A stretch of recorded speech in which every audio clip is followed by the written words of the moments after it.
We're joined in the studio now by founder, director, and curator of the Marietta Museum of Art in Whimsy, Marietta Lee. Hi, Mary. Hi. How are you doing? Good. I wanted to have you on the show for so long, so I'm so happy you're here. I'm very thankful to be here. Well, everybody drives by and sees these amazing pink flamingos that you have outside. Let's start by telling them how you decided to do this, how to create this museum that you now have. Well, sometimes things start with tragedy and wind up in something very happy, a happy place.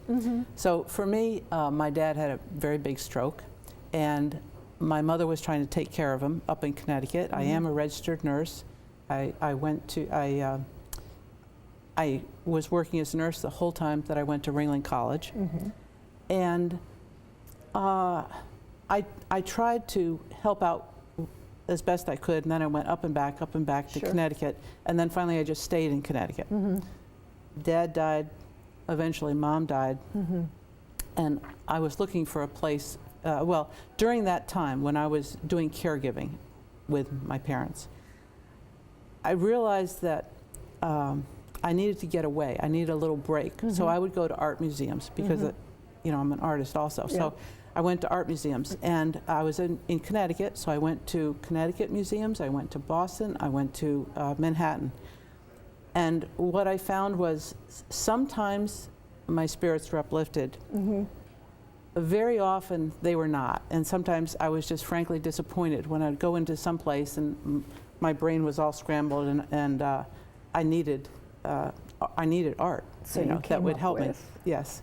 So I decided in the back of my mind, oh, you can do better than that. You could do better than that. And you know, we all have dreams that are in the back of our head. So eventually I thought, I'm going to start an art museum. And every time I go to a museum, I'd look up, I'd look at the lights, I would look at the where the bathrooms are. I'd look at every So you detail. got the whole concept. I had the concept, right. And started the museum when, dear?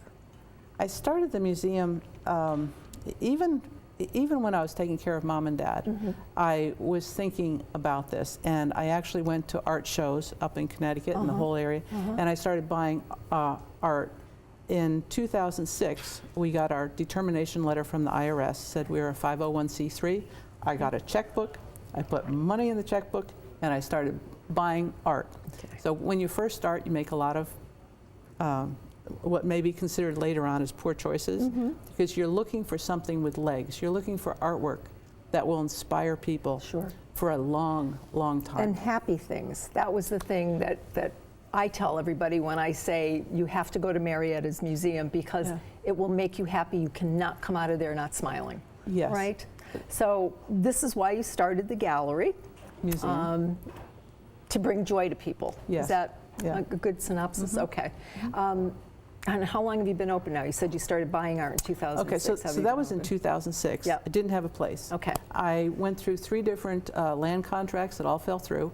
I got really upset, really angry. Got on an airplane. I still had my little house here in Sarasota. And I came down. The next morning, we went over to what was then the Serendipity Gallery on North Trail. And we walked in, and I said, I couldn't understand the building itself. And I said, well, let me go out in the garden, because I'm a gardener also. Oh God, the garden's so beautiful. Thank you. So I went out in the garden. I got eaten up by mosquitoes. And I came back in. I said, you know what?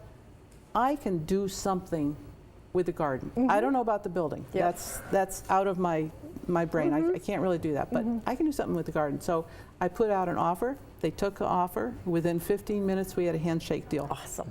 Awesome. Now, everything in there is owned by you? Almost everything is owned by the museum. Okay. And so the artwork is, you know, I would donate to this, to the museum, and then as curator, I would go out and look for artwork to be in the museum when it was ready. Now, are all the people that are in the museum, all of the artists, are they local or are they international? They're from all over the place. So yes, we have some local artists. Yes, we have some Ringling College graduates. we have a lot of people from all over, so Okay, and you have not only paintings, but you have sculptures. and the ceilings. When you said about looking up, can you tell our viewers a little bit about what they might see when they look up at your ceilings in one of the rooms? Yes, in one of the rooms, I was down in Bonita Springs, and I went to this art show, and there's this guy with these figures, okay? And he had just built a brand new thing for himself, black, all black. And they're he went mesh, in, right? They're mesh. There's wire mesh figures, Yep. and they're dancing, and they're spinning from a cable, and there's a motor up above the cable, and they spin. And to make them dance, the kids or the adults come in and they clap. Well, actually, that's more about the laser lights. So we put laser lights up in there. We also have a disco ball. I don't know why, but I said we got to have a disco ball. You've got everything in there. You've got everything in there. So can people buy things, or is this just yours, Marietta? No, they can't buy anything, but on our website, which is whimsymuseum.org, we have an area called Links to Artists. And the artists that have a website, we link to their website. So you can get their phone number. Wonderful. This summer we have a big project going on where we plan to put an image of the artist and a representative image of their artwork next to it. So when people scroll down, they can find what they like. Wonderful. Click on it and call the artist. Okay. Thursday, Friday, and Saturdays, 1 to 4. That's it. So people, you have to get there then, okay? Yes. Thank you, Marietta, for being here, and I wish we had more time. We'll have you back. I do too. Thank you so much for inviting me. Thank you. Coming up after the break, find out what events will be taking place on the Suncoast this weekend.